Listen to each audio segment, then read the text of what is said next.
ફેમિલીમાં માસિક પ્રત્યે હજુ પણ અવેરનેસ છે જ નહીં. અત્યારે હાલની તારીખમાં પણ સ્ત્રીઓને અડવાનું નહીં, જેવું કે અથાણા નહીં અડવાના, 12 માસની જે વસ્તુઓ ભરી છે એ નહીં અડવાનું, પૂજા પાઠ નહીં કરવાનું. થોડા સમય માટે તો માસિક આવવાની યોગ્ય ઉંમર શું? ફર્સ્ટ માસિક આવતું એની એજ 13 થી 14 વર્ષ હતી. તો એવું પણ સાંભળ્યું છે કે 8-8 વર્ષની દીકરીઓમાં પણ આવે છે. જો એને 9 વર્ષ પહેલા આવી તો આપણા બોડીમાં કોઈ એવા ચેન્જીસ થાય માસિક આવતા પહેલા કે જેનાથી ખબર પડે કે ટૂંક સમયમાં માસિક આવી જશે? તમારા બ્રેસ્ટમાં ચેન્જીસ આવે.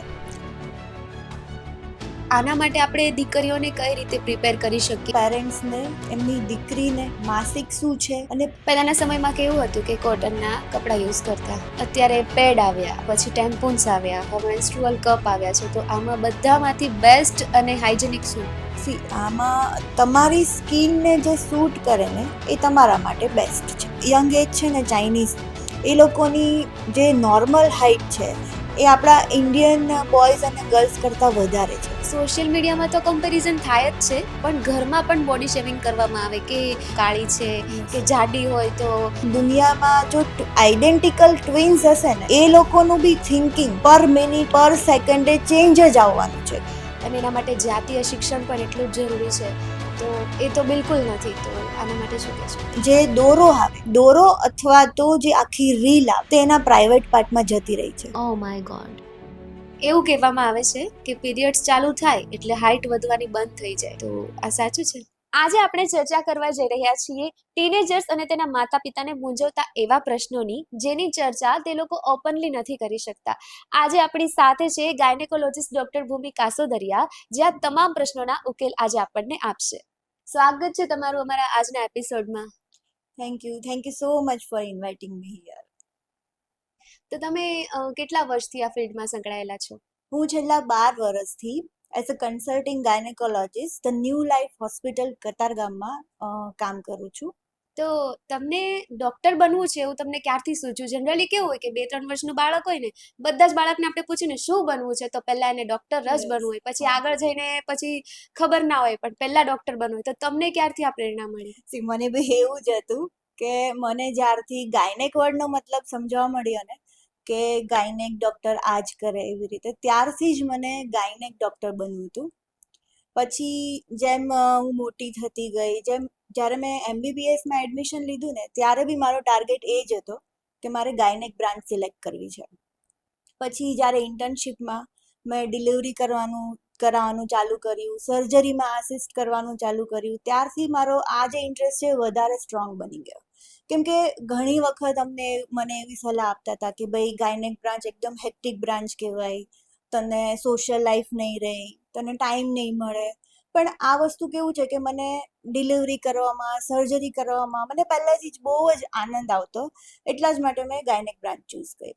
બરાબર છે. એક નવો જન્મ થતા જો આધુનિક એક મેજિકલ જ આ કહેવાય ને. આ બધી વસ્તુ રોજ જ તમે એ ફીલ કરો એટલે તમે કયા લેવલ પર વિચારી શકો કે એ ટાઈપની મને ખુશી મળે કે એકદમ નાનું બેબી તમે એના મધરને સોંપો, એમના ફેમિલી મેમ્બર્સની જે આંખોમાં ખુશી જોવા મળે એ આઈ થિંક બીજે કોઈ બ્રાન્ચમાં મારા ખ્યાલથી તો ના ફીલ થાય એવું. એક્ઝેક્ટલી. તમારા ફેમિલીમાં કોઈ ડોક્ટર હતું કે પછી તમે ફર્સ્ટ છો? ના, મારા ફેમિલીમાં તો કોઈ ડોક્ટર નથી, હું એકલી જ. મારા 2 ભાઈઓ છે, એ બંનેને બી મેડિકલ ફિલ્ડમાં જરા બી ઇન્ટરેસ્ટ નહોતો. એ મને વાંચતી જોઈને મને મારી બહુ જ મજાક ઉડાવતા કે ભાઈ આ વસ્તુ શું કરે છે, તો આખો દિવસ કેમ વાંચ્યા જ કરે છે. પણ હવે ડેડિકેશન જોઈએ મેડિકલ ફિલ્ડ માટે, અને આપણા માટે મતલબ અંદરથી ઇન્ટરેસ્ટ જોઈએ કે ના મારે આ કરવું જ છે એ રીતે. ખરી વાત છે. કંઈ પણ બનવા માટે અંદરથી આમ પૂરી ઈચ્છા હોવી જોઈએ, દ્રઢ મનોબળ હોવું જોઈએ, તો જ કંઈક બની શકીએ. ડેફિનેટલી. આજે આપણે મેઇન વાત તો કરવી છે ટીનેજર્સ બાબતે કે એને મૂંઝવતા પ્રશ્નો છે. પણ સૌથી પહેલા તમને એ પૂછવા માંગુ છું કે તમારા ઓપીડીમાં તમને સૌથી વધારે પ્રશ્નો જે પૂછાતા હોય એ કયા છે? સૌથી વધારે પ્રશ્નો પૂછાતા હોય તો ટીનેજ ગર્લ્સમાં અરાઉન્ડ મેન્સિસ વિશે, કે ભાઈ આટલી જલ્દી મેન્સિસ કેમ આવી જાય છે, આનું માસિક અનિયમિત આવે છે, બહુ વધારે માસિક આવે છે, ઇરરેગ્યુલર માસિક છે, આ સિવાય વ્હાઇટ ડિસ્ચાર્જની પણ ઘણી ટીનેજ સાથે સાથે ઘણી મહિલાઓને વ્હાઇટ ડિસ્ચાર્જની કમ્પ્લેન હોય છે. મતલબ મોસ્ટલી આ રિલેટેડ કેસીસ વધારે આવતા હોય છે. તમે કીધું એ પ્રમાણે માસિક અત્યારે વહેલું આવી જાય છે, તો માસિક આવવાની યોગ્ય ઉંમર શું? જો હવે પહેલાના અમારી વખત આઈ થિંક અમે લોકો 13 થી 14 વર્ષની ઉંમરમાં જ્યારે ફર્સ્ટ માસિક આવતું એની એજ 13 થી 14 વર્ષ હતી. હવે આઈ થિંક હવેના સમયમાં આ જે એજ છે એ થોડી અર્લી શિફ્ટ થઈ ગઈ છે, કેમ કે 10 થી 12 વર્ષની દીકરીઓમાં મેન્સીસ સ્ટાર્ટ થઈ જાય છે. તો આનું કારણ શું? મેં તો એવું પણ સાંભળ્યું છે કે 8-8 વર્ષની દીકરીઓમાં પણ આવે છે, આટલું વહેલા એમ તો. ના, એટલીસ્ટ એમાં કેવું છે કે નોર્મલ માસિકની એજ 9 વર્ષ પછી અને 15 વર્ષ પહેલા હોવું જોઈએ. જો એને 9 વર્ષ પહેલા આવી જાય, મતલબ કે 8 વર્ષે આવી જાય અથવા તો 15 વર્ષ સુધી બી જો ના આવે, મતલબ કે એ એબનોર્મલ છે. તો બરાબર. એના માટે તમારે ગાયનેક ડોક્ટરને કન્સલ્ટ કરવું ખૂબ જ જરૂરી છે. અને આજે પહેલા 13-14 વર્ષ પછી, એટલે મીન્સ કે એ આજુબાજુ આવતા અને અત્યારે 9 વર્ષમાં પણ આવી જાય છે, તો આની પાછળનું કારણ શું? સૌથી મેઇન રીઝન છે આપણી મોડર્ન લાઈફસ્ટાઈલ, કે જેમાં સૌથી પહેલું આવે ફૂડ હેબિટ. આપણી જંક ફૂડ ખાવાની ટેવ, પ્રિઝર્વેટિવ્સ વાળું, વધારે પડતું તળેલું ફ્રાઈડ ફૂડ લેવું, કેમિકલ વાળું લેવું.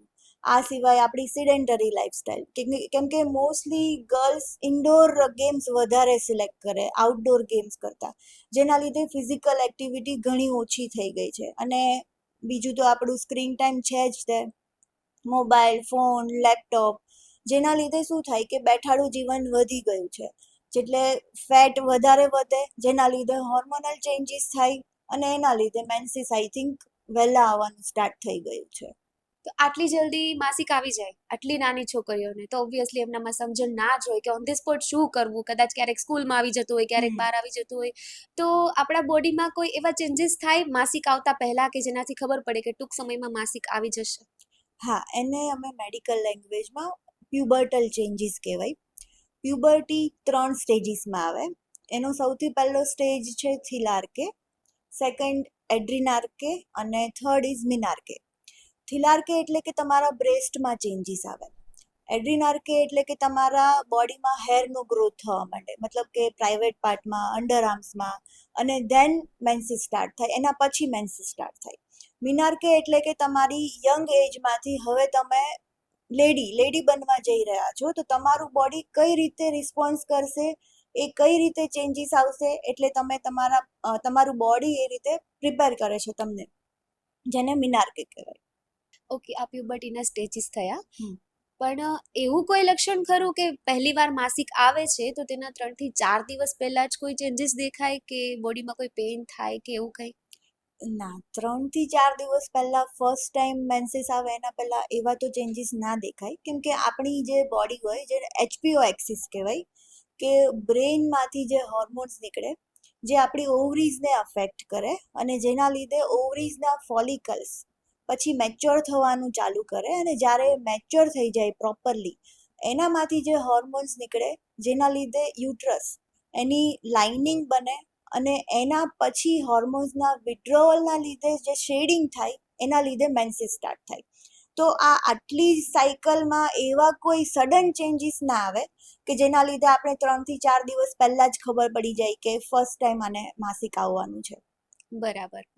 તો આના માટે આપણે દીકરીઓને કઈ રીતે પ્રિપેર કરી શકીએ? 8 થી 9 વર્ષની છે, માનો કે તેને સ્કૂલમાં આવી ગયું, તો એને એવી રીતે શું એને સમજણ આપીએ કે ઓન ધી સ્પોટ એ પોતાની રીતે બધું મેનેજ કરી શકે, ગભરાઈ ન જાય? સૌથી પહેલા તો પેરેન્ટ્સને એમની દીકરીને માસિક શું છે અને પ્યુબર્ટીના લીધે કયા કયા ચેન્જીસ આવે છે, એ બધાની ડિટેલ માહિતી આપવી ખૂબ જ જરૂરી છે. કેમ કે માસિકમાં જ્યારે ફર્સ્ટ ટાઈમ બ્લીડિંગ આવશે તો એ બ્લડ જોઈને ગભરાઈ ના જાય. એના માટે એને મેન્સીસમાં કઈ રીતે આવશે, એના માટે મેન્સ્યુઅલ હાઇજીન કઈ રીતે રાખવાની, એ સમજાવવું જરૂરી છે. જે પ્યુબર્ટીના લીધે જે ચેન્જીસ બોડીમાં આવશે, એટલે કે જો સૌથી પહેલાં મેં વાત કરી બ્રેસ્ટ ચેન્જીસ આવશે, બ્રેસ્ટમાં ડેવલપમેન્ટ થશે, એના લીધે બ્રેસ્ટનો ગ્રોથ થશે, જેના લીધે ઘણી વખત બાળકને દીકરીને બ્રેસ્ટમાં પેઇન થાય છે અને ઘણી વખત બંને બ્રેસ્ટમાં થોડો ઘણો સાઇઝમાં ડિફરન્સ જોવા મળે છે. બ્રેસ્ટ બર્ડના લીધે થોડી ગાંઠ હોય એવું બી જોવા મળે છે. કેમ કે ઘણી વખત મારી ઓપીડીમાં એવા મધર આવે છે એમની 9 વર્ષની 10 વર્ષની દીકરીને લઈને કે આની બ્રેસ્ટમાં છે ને મેડમ ગાંઠ જેવું દેખાય છે, તો આને કંઈ બીજું તકલીફ નહીં હોય ને. ત્યારે મારે એમને એશ્યોરન્સ જ આપવું પડે છે કે આ એના શરીરમાં હોર્મોન્સને લીધે આવતા ચેન્જીસ છે, જેના માટે ગભરાવાની જરૂર નથી. આને પ્યુબર્ટલ ચેન્જીસ કહેવાય. આ સિવાય મારું એ બી માનવું છે કે જો ઘરમાં ભાઈ બહેન હોય તો દીકરીના જોડે જોડે જોડે ભાઈને બી મેન્સીસ વિશે એને માહિતી આપવી જરૂરી છે. કેમ કે મેન્સીસમાં જો મૂડ ચેન્જીસ થાય, એબ્ડોમિનલ ક્રેમ્સ આવે, આ બધા જ જે હોર્મોન્સના લીધે જે ચેન્જીસ આવે છે એના લીધે એની બહેનને કે એની ફ્રેન્ડ્સને જે બી ચેન્જીસ આવે, જે બી પ્રોબ્લેમ્સ આવે, જો એના લીધે એના ભાઈને અથવા તો દીકરાને પહેલેથી જ માહિતી હોય તો એનો નેચર બી સપોર્ટિવ બને. અને આઈ થિંક દુનિયામાં જો બધા જ મા બાપ એના દીકરાને આ વિશે સમજાવી દે કે ભાઈ મેન્સીસમાં છોકરીને આ પ્રોબ્લેમ આવી શકે છે, તો આઈ થિંક ફર્સ્ટ ડે જ્યારે મેન્સીસ આવે દીકરીને સ્કૂલમાં ત્યારે કોઈ પણ દીકરી ગભરાય નહીં કે ભાઈ એને અકવર્ડ ફીલ ના થાય. આ એક મારા ખ્યાલથી સારો ઇનિશિયેટ છે કે જે પેરેન્ટ્સ છે માત્ર દીકરીના માતા પિતા જ નહીં, દીકરાના માતા પિતાએ પણ એના દીકરાને પ્યુબર્ટીના જે ચેન્જીસ આવે એની જોડે જોડે માસિકમાં શું ચેન્જીસ આવશે ને એ બી એને શીખવવું જોઈએ. કેમ કે ઘણા ફેમિલીમાં કેવું છે રિચ્યુઅલ્સના લીધે કે ભાઈ પહેલેથી એવું માનવામાં આવે કે ભાઈ માસિક ચાલુ થયું છે તો અહીંયા ટચ નહીં કરવાનું, યસ આ વસ્તુ નહીં કરવાનું, પૂજા નહીં કરવાની. આ બધી વસ્તુ કેવું છે કે બહુ વધારે પડતો અંધવિશ્વાસ ને એના લીધે કેવું છે કે જો ફર્સ્ટ ટાઈમ મેન્સીસ આવે અને દીકરીને આના વિશે માહિતી જ ના હોય તો આ વસ્તુ કેવું છે કે એને ટેકલ કરવામાં ખૂબ જ તકલીફ પડે.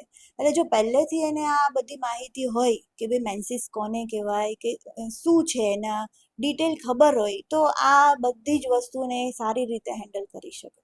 એક્ઝેક્ટલી. પણ આપણે ઊંધું થાય છે. પેલું હજી તો 10 વર્ષની દીકરી હોય અને એના પર એટલા બધા એના અંદરથી સવાલો પેદા થાય કે આવું કેમ થતું હશે, અચાનક જ અમારા બોડીમાં શું ચેન્જીસ આવ્યા, મને કેમ ભગવાનને પૂજા કરવાની ના પાડે છે. અને પેલું જે દીકરાવાળું કહ્યું એ પણ ખૂબ સારું, કારણ કે જો છોકરાઓ સમજતા થાય ને તો અડધી પ્રોબ્લેમ સોલ્વ થઈ જાય. હા અત્યારે આફ્ટર મેરેજ પણ હસબન્ડ્સ ભાઈ આ વસ્તુને નથી સમજી શકતા. એનું મેઇન કારણ છે કે એને પહેલા નથી સમજાવવામાં યસ. કેમ કે ઘણી વખત કેવું થાય કે ફેમિલીમાં બેન જ ના હોય આવ્યું. તો એને એ ટાઈપનું કોઈ એક્સપોઝર થયું જ ના હોય. કેમ કે મધર તો પોતે જ્યારે મેન્સીસ કેવું ચાલુ હોય ત્યારે ઓબ્વિયસલી એના બાળકને તો નથી જ કહેવાની. યસ એટલે આ વસ્તુની થોડી જો પહેલેથી ડિટેલ માહિતી હોય તો જ્યારે મેરેજ થાય તો એની વાઈફની ફિલિંગ્સને બી એ સમજે. કેમ કે એને પહેલેથી ખબર હોય કે મેન્સીસમાં શું ચેન્જીસ આવે, કઈ રીતે એને પ્રોબ્લેમ્સ આવે, થોડી ઘણી એબ્ડોમિનલ ક્રેમ્પ્સ, મૂડ સ્વિંગ્સ એ બધું થઈ શકે છે, તો એ સારી રીતે હેન્ડલ થઈ શકે. ઉલટાનું આપણે ત્યાં એવું છે કે કંઈ પણ પેઇન થતું હોય તો સામેથી એવું બોલવામાં આવે કે તને એકને થોડી થાય છે, કારણ કે માઇન્ડસેટ જ એવું છે પહેલેથી કે આવું તો થયા કરે એમ. કે અલગ અલગ શરીરમાં અલગ અલગ દુખાવા થતા હોય, દરેકને સેમ પેઇન ન થતું હોય, દરેકને મૂડ સ્વિંગ્સ અલગ અલગ હોય, તો એ વસ્તુ હજી નથી સમજવામાં આવતી. 90% લોકોને આના બાબતે સમજણ નથી હજી પણ. અને ઘણાને તો એટલું બધું હાઈ લેવલનું પેઇન થતું હોય કે કોઈ સમજી ન શકે. તો પેઇનમાં કયું એટલે કેટલું નોર્મલ કહેવાય ને કયું એબનોર્મલ કહેવાય? નોર્મલી જ્યારે મેન્સીસ સ્ટાર્ટ થાય ત્યારે જે એન્ડોમેટ્રિયલ શેડિંગ થાય જેના લીધે બ્લીડિંગ થાય. હવે આપણું જે ગર્ભાશયનું મુખ હોય એ જે નર્વ્સ માટે જે પેઇનફુલ નર્વ્સ આવે, પેઇનની જે નર્વ સેન્સેશન આવે એના માટે ખૂબ જ સેન્સિટિવ છે. એટલે જ્યારે બ્લડનો ફ્લો ગર્ભાશયના મુખ તરફ આવે ને ત્યારે પેઇન ફીલ થાય. આ સિવાય આપણું યુટ્રસ બ્લડને કાઢવાની ટ્રાય કરે એટલે એના લીધે થોડાક માઇનર ક્રેમ્પ્સ આવી શકે. પણ જો એ પેઇન એટલું બધું સિવિયર હોય કે તમે તમારી ડે ટુ ડે એક્ટિવિટી ના કરી શકો, અથવા તો તમારે સ્કૂલમાંથી લીવ લેવી પડે, અથવા તો પેઇન કિલર ઇન્જેક્શન્સ લેવા પડે, જો આવી કન્ડિશન થતી હોય તો પછી તમારે તમારા ગાયનેક ડૉક્ટરને બતાવવું ખૂબ જ જરૂરી છે. કેમ કે ઘણી વખત આટલા સિવિયર પેઇનમાં કદાચ એમને એન્ડોમેટ્રિયોસિસ કે પછી ફાઇબ્રોઇડ કે સિસ્ટ આ બધા ડિસીઝ હોઈ શકે ખરું, જેનું ડાયગ્નોસિસ તમે કન્સલ્ટ કરો ગાયનેક ડૉક્ટરને ત્યારે જ આઈડિયા આવે. કેમ કે ઘણી વખત ફેમિલીમાં ઘણા ઇનિબિશન હોય છે, રિચ્યુઅલ્સ હોય છે, એના લીધે કેવું છે કે દીકરી પોતાનું પેઇનને કઈ રીતે એક્સપ્લેન કરવું નથી કરી શકતી એ. કેમ કે મનમાં એવું જ છે તમારા કહેવા પ્રમાણે કે ભાઈ આટલું તો બધાને પેઇન થાય જ તે, બરાબર. એટલે આપણે કેવું છે કે ફેમિલીમાં થોડું એવું એટમોસ્ફિયર ક્રિએટ કરવું જોઈએ કે બધા પોતાની મનની વાતો કરી શકે, બરાબર છે. એટલે આ વસ્તુ કેવું છે કે જો તમારે ડે ટુ ડે એક્ટિવિટી નથી થતી, આટલી હદે સિવિયર પેઇન થાય છે, મતલબ કે કશું બોડીમાં એબનોર્મલ છે અને જેની ટ્રીટમેન્ટ કરાવવી જરૂરી છે. અને પીરિયડ્સ પહેલા કે પીરિયડ્સના ટાઈમ પર ઘણાને અચાનક જ કોઈ કારણ વગર રડવું આવે છે. આનું કારણ શું? કારણ કે ઘણીવાર એવું થતું હોય કે કંઈ જ ન હોય પણ ચીડચીડાપણું થઈ જાય, કોઈ પર ગુસ્સો થઈ જાય, તો આનું કારણ શું? મૂડ સ્વિંગ્સ થાય, હોર્મોનલ ચેન્જીસના લીધે જે મૂડ સ્વિંગ્સ થાય ને એના લીધે આ વસ્તુ થઈ શકે. અને કંટ્રોલમાં નથી રહેતી સ્ત્રીઓને આ ટાઈમ પર. એટલે જે મૂડ સ્વિંગ્સ થતા હોય ને હોર્મોનલ ઇમ્બેલેન્સના લીધે થોડું ઘણું હોર્મોનલ ચેન્જીસ થાય, અથવા તો પેઇન એટલું સિવિયર થતું હોય જેના લીધે ટેકલ ના કરી શકતા હોય, એના લીધે એને માઇન્ડ આટલું ડિપ્રેસ થઈ જતું હોય અથવા તો ઓવર એક્સપ્રેસ થઈ જતું હોય, આ વસ્તુ આના લીધે થઈ શકે. ઘણી સ્ત્રીઓને આટલું બધું પેઇન વધારે થાય, એવી જ રીતે ઘણી સ્ત્રીઓને બ્લીડિંગ પણ ખૂબ વધારે થતું હોય, તો એબનોર્મલ કે નોર્મલ? અમાઉન્ટ ઓફ બ્લડ એક સાયકલમાં, માસિકની એક સાયકલમાં around 40 to 80 ml blood normal કહેવાય. એટલે કે આપણે જો પેડ યુઝ કરતા હોય તો 3 થી 4 પેડ ફૂલ્લી સોક એને નોર્મલ કહેવાય, બરાબર છે. ઘણી વખત કેવું થતું હોય કે લોકો જે પહેલેથી જ મેન્સીસ એમને આવે છે એને નોર્મલ ગણવા માટે માંગે છે. કેમ કે હજુ 2 દિવસ પહેલાં જ એક 40 વર્ષના બેન મારી પાસે આવેલા, એમને એ તકલીફ હતી કે એમને શ્વાસ લેવામાં તકલીફ થતી હતી, અંધારા આવતા હતા, હાથ પગમાં ખાલી ચડતી હતી.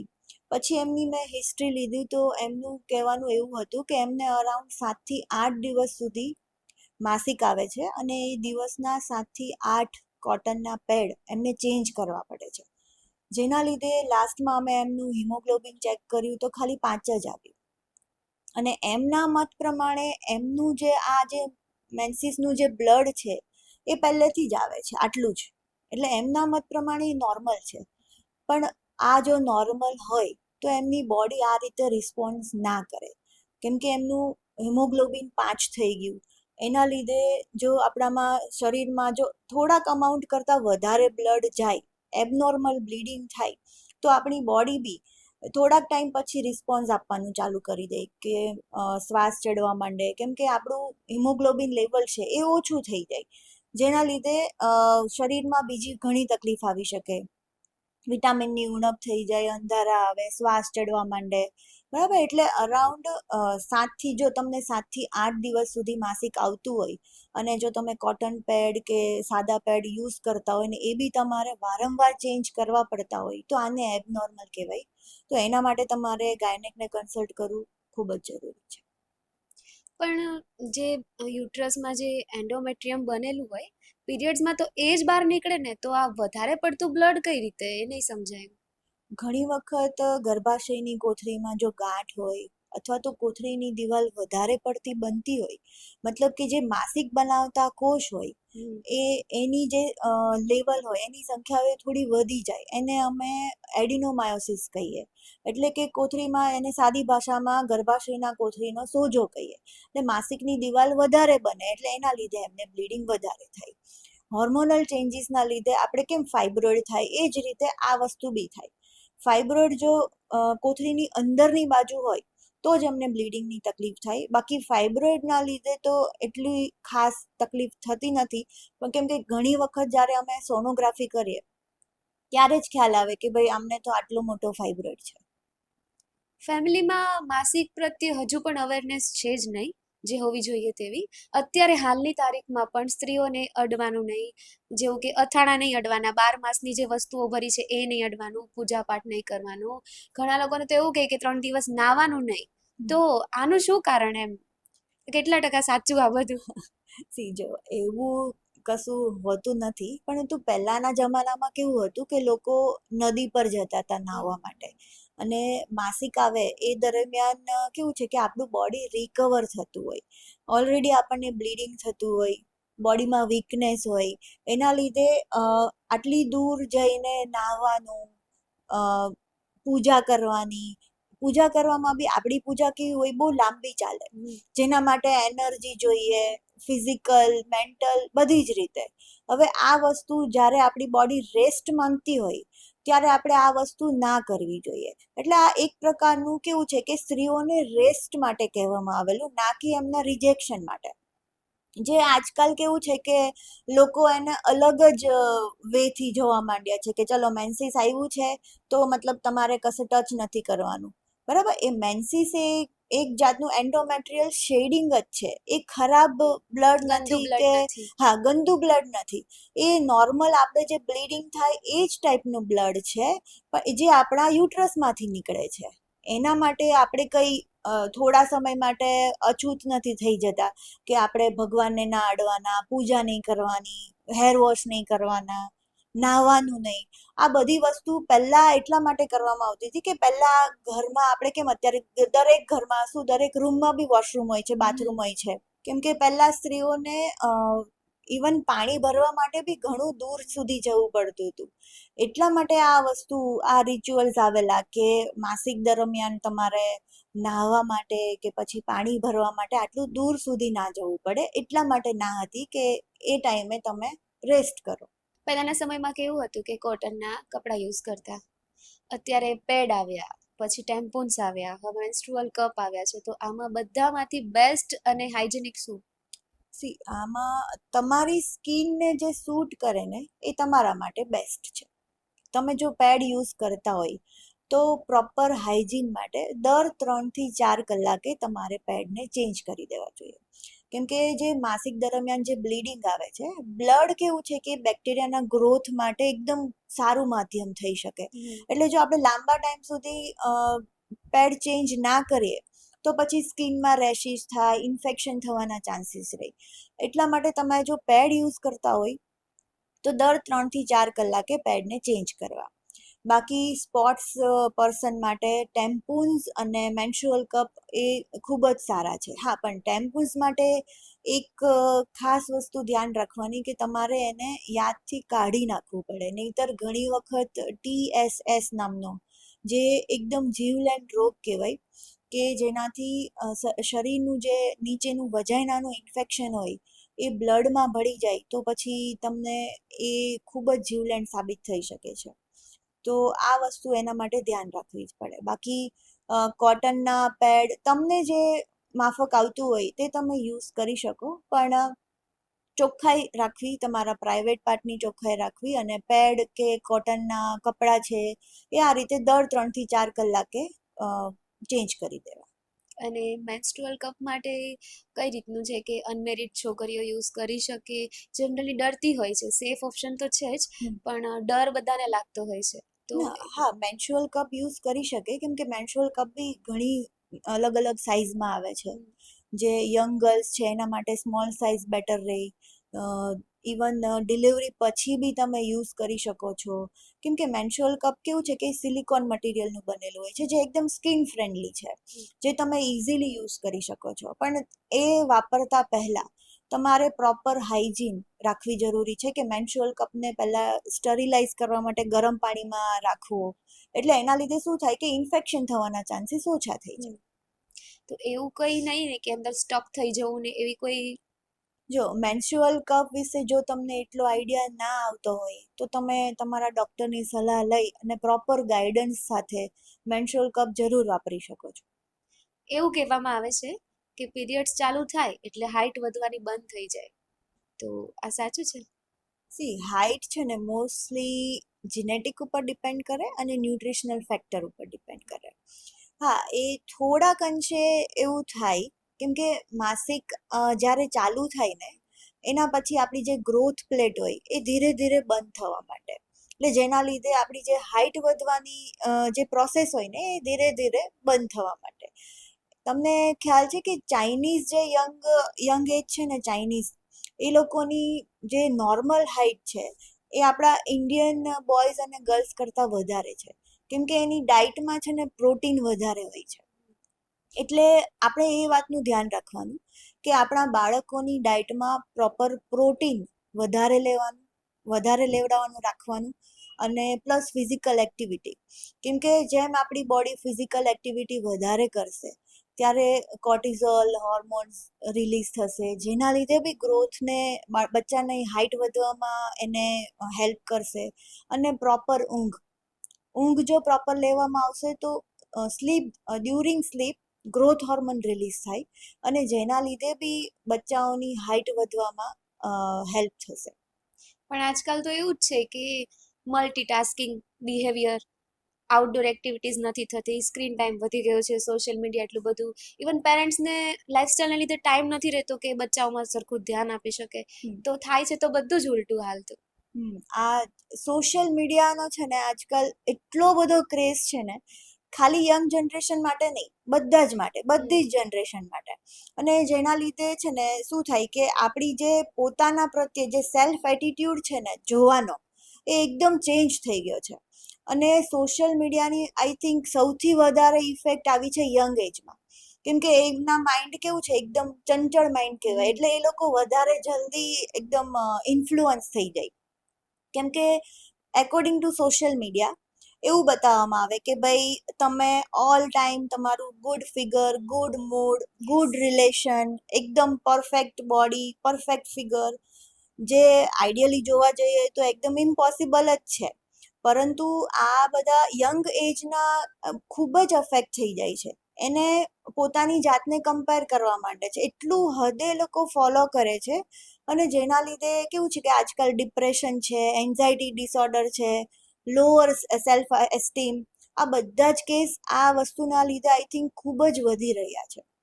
ને સોશિયલ મીડિયાની પોઝિટિવ સાઈડ જોવા જઈએ તો એના પરથી આપણે એ શીખવાનું છે કે એટલીસ્ટ તમે તમારા જે માઇન્ડ છે, તમારું જે માઇન્ડ છે એને પોઝિટિવ વે તરફ ડાયવર્ટ કરો. તમારા બોડીને, તમારી જાતને એકદમ પોઝિટિવલી વિચારો કે તમે જે છો, જેવા છો એ રીતે તમે એક્સેપ્ટ કરતા શીખો, એમાંથી તમે ઇમ્પ્રુવમેન્ટ લાવો. ના કે નેગેટિવ માઇન્ડને તમે એટલું બધું હદે શું કહેવાય પ્રેશરાઇઝ કરો તમારી જાતને કે ભાઈ તમને કેવું છે કે મેડિકલી પછી ઇલનેસ આવી જાય. કેમ કે હવે કેવું છે કે છોકરાઓ એકબીજાને જોઈને પરફેક્ટ બોડી અને ફિગર માટે આજકાલ બ્યુટી પ્રોડક્ટ્સ છે, પછી આ ઇન્જેક્શન્સ છે એક બધા. ટાઈપનો ટ્રેન્ડ ચાલુ થઈ ગયો છે. હા, જે આજકાલ ઘણી યંગ જનરેશનના અમને પૂછવા આવે છે કે મેડમ ગ્લુટાથાયન ઇન્જેક્શન, સ્ટીરોઇડ્સના ઇન્જેક્શન્સ, આ બધું લેવાય કે ના લેવાય. ચલો કોઈ તો એડવાઇસ લેવા આવે છે, ઘણા તો ડાયરેક્ટલી જ આ બધું ચાલુ કરી દે. પ્રોટીન્સ છે, સ્ટીરોઇડ્સ છે, જેના લીધે ઇનડાયરેક્ટલી તમે લાસ્ટમાં પછી તમારે આ બધી જ વસ્તુ તમારી જે હેલ્થ છે એને ઇફેક્ટ કરી શકે છે. સોશિયલ મીડિયામાં તો કમ્પેરિઝન થાય જ છે, પણ ઘરમાં પણ બોડી શેમિંગ કરવામાં આવે કે છોકરી કોઈ બ્રાઉન કલર હોય તો તું કાળી છે, કે જાડી હોય તો પતલી થા. હવે જેનેટિકલી જેવી હોય એવો બાંધો હોય. સોશિયલ મીડિયામાં તો કેવું છે કે એક્સટેન્શન પહેરીને પણ છોકરીઓ પોતાનું ફિગર પરફેક્ટ બતાવે છે, પણ યંગ જનરેશનને બધી વસ્તુ ખ્યાલ નથી આવતી. એટલે બંને જગ્યા પર આ વસ્તુ થાય જ છે.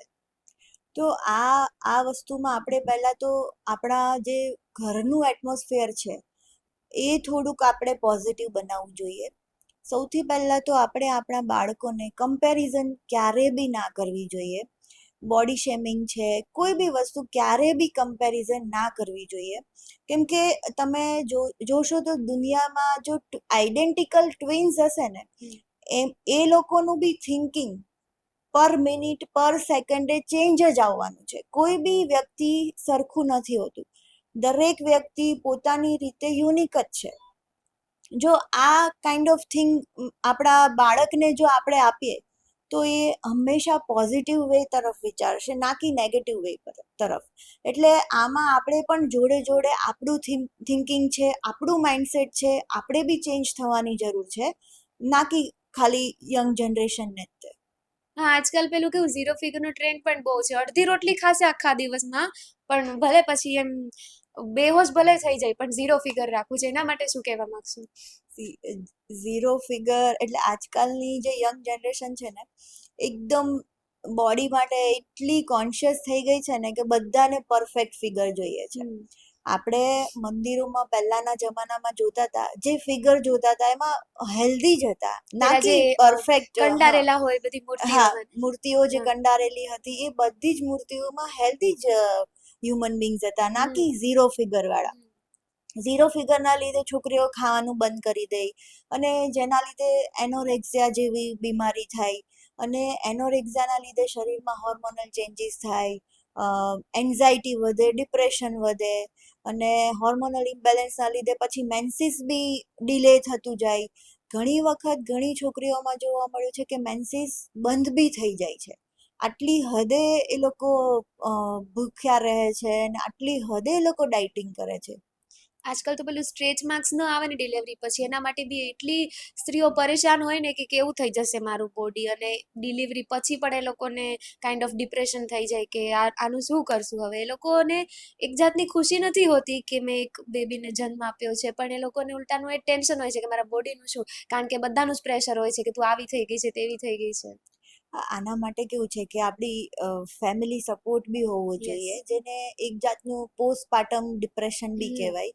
કેમ કે એ ટાઈમ પર કેવું છે કે ઘણી વખત એવું નોટ કરવામાં આવ્યું છે કે પ્રેગ્નન્સી સુધી જે લેડી છે એની ખૂબ જ સરસ રીતે દેખભાળ કરવામાં આવે અને સડનલી જ્યારે ડિલિવરી થાય એના પછી સડનલી બધું જ એનું જે અટેન્શન છે ફેમિલીનું એ બાળક તરફ કન્વર્ટ થઈ જાય.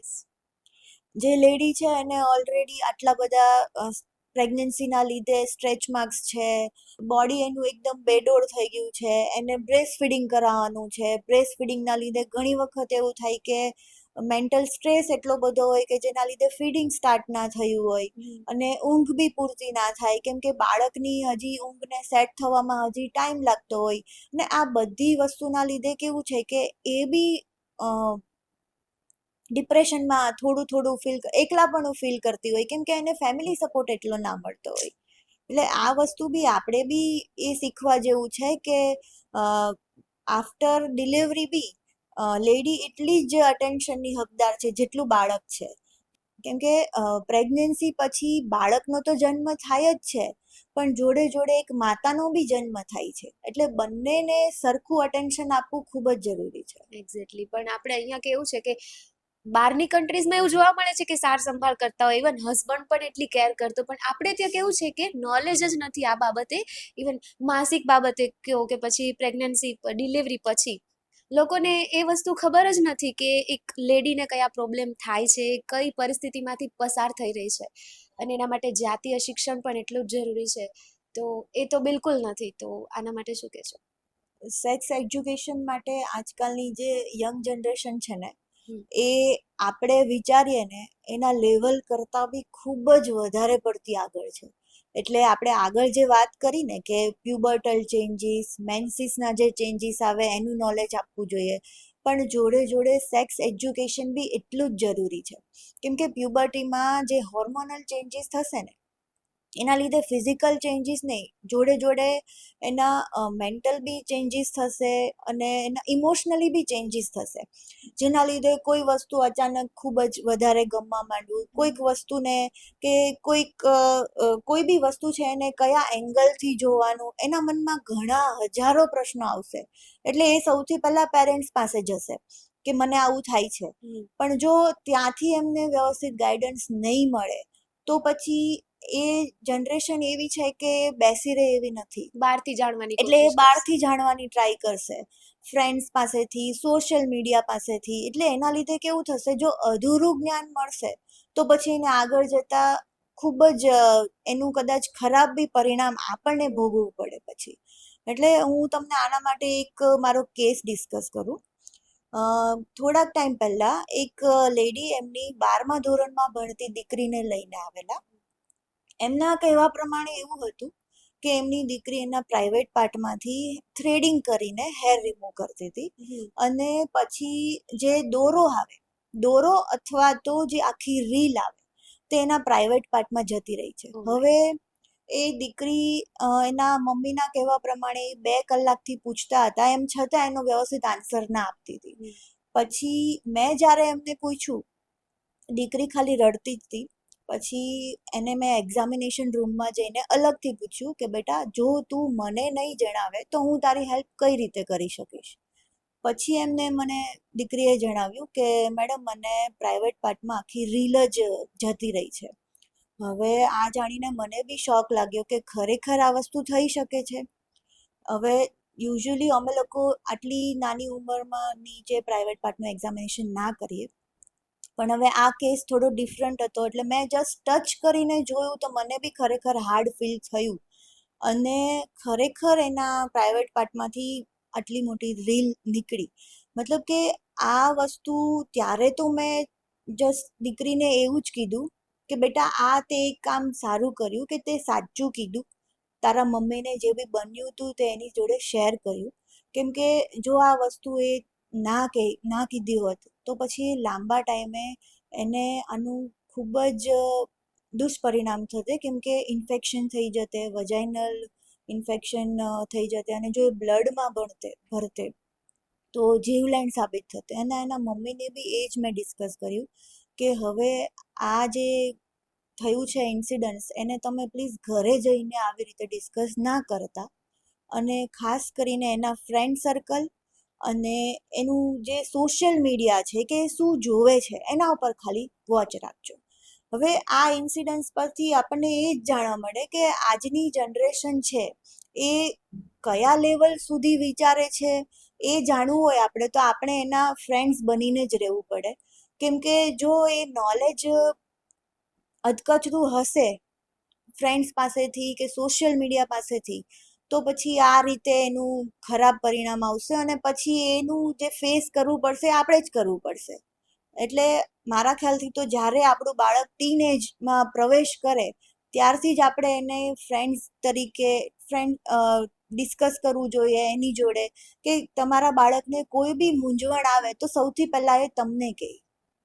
એટલે આ હદે તમારે એની જોડે આઈ થિંક કમ્યુનિકેશન કે રાખવું જોઈએ. સાચી વાત છે. પણ જનરલી થાય છે કેવું કે હવે બાળકનું તમે કઈ વાક જ ના કહેવાય. એવું કહે તો બિચારે પ્યુબર્ટી આવી છે તો એનામાં મેન્ટલ બધા ચેન્જીસ થતા હોય તો એને ક્યુરિયોસિટી થાય પોતાના પાર્ટ્સને જાણવાની, કે આકર્ષણ પણ થાય. તો આમાં પેરેન્ટ્સનું કેવું બિહેવિયર હોય છે કે જ્યારે બાળક પૂછવા જાય ને, ઇવન આપણી જનરેશનમાં જોઈએ તો આપણે જ્યારે ક્યુરિયોસિટી હોય ને પૂછવા જઈએ કે પ્રેગ્નન્સી કઈ રીતે રહે, કે માસિક શું કહેવાય, તો સીધી ઝાપટ જ પડી જતી. આવું થતું હોય છે ને. ઇવન અત્યારે પણ આવું જ થાય છે કે બાળક કંઈ પણ ક્વેશ્ચન લઈને આવે તો પેરેન્ટ્સ એટલું ગંદુ બિહેવ કરીને એને બતાવે કે પેલું બાળકને ના ખબર હોય ને તો બી એના માઇન્ડમાં એવું સેટ થઈ જાય કે આ કંઈક ખરાબ વસ્તુ લાગે છે, યસ. અને ઓબ્વિયસલી એ બહારથી જ જાણવાની કોશિશ કરશે.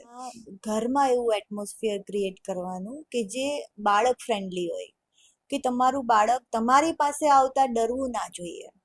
એટલા જ માટે જ્યારે બાળક નાનું હોય એટલે એની એજ પ્રમાણે તમારે એને નોલેજ આપવું જોઈએ કે આ વસ્તુ, એટલે આપણે જે કહીએ છીએ ને ગુડ ટચ કોને કહેવાય, બેડ ટચ કોને કહેવાય, એ બધું જ એનું જે નોલેજ છે એને બાળકને વ્યવસ્થિત રીતે સમજાવવું જોઈએ.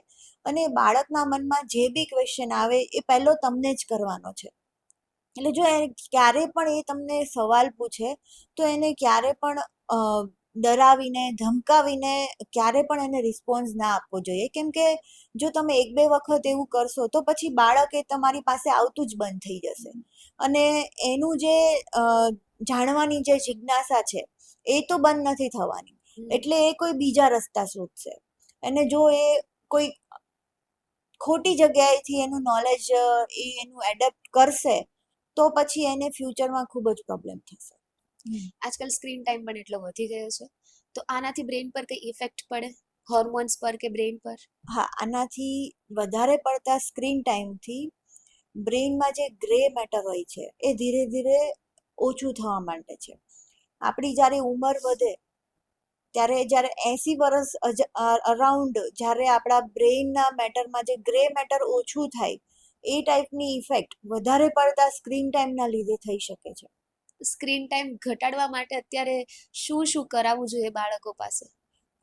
સ્ક્રીન ટાઈમ ઘટાડવા માટે એનું આપણે રિપ્લેસમેન્ટ લઈએ તો સ્ક્રીન ટાઈમના બદલે આપણે ફિઝિકલ એક્ટિવિટી પર વધારે ધ્યાન અપાવવું જોઈએ બાળકને. આ સિવાય તમે ફેમિલી ટાઈમ બી એડ કરી શકો.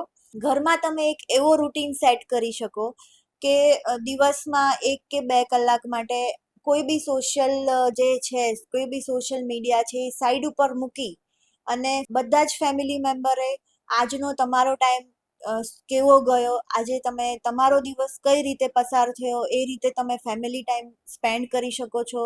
તમારા આજના એક્સપિરિયન્સને તમે શેર કરી શકો છો.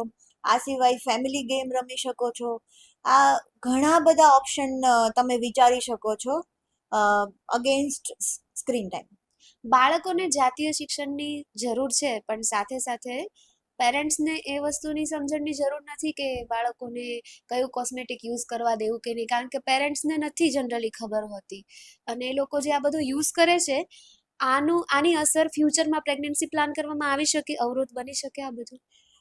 આજકાલ છે ને ફિલ્ટર્સનો ક્રેઝ છે યંગ જનરેશનમાં, કે ફિલ્ટર્સ એટલે કે શું, કે તમને ગોરા દેખાય. એટલે આ જનરેશનને એવું છે કે એ લોકો બ્લાઇન્ડલી ફોલો કરે ઘણી વખત.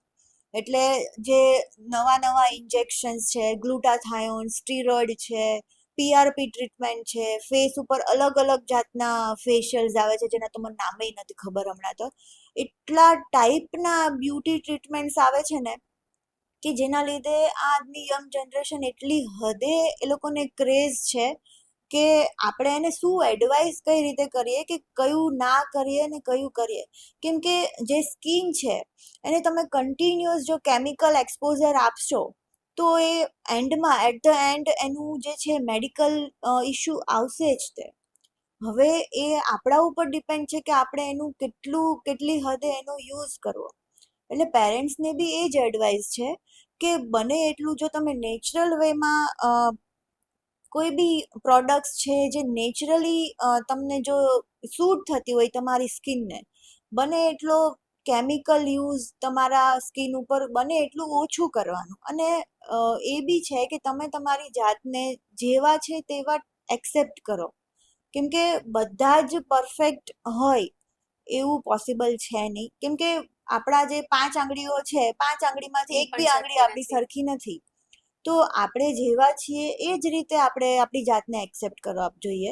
કેમ કે ભગવાને બધાને જ બધું નથી આપી દીધેલું. કેમ કે કોઈને જો એકદમ બ્યુટીફુલ બનાવ્યા હોય તો એમનામાં બી કોઈને કોઈ કશું તો ઇશ્યુ હશે જ તે.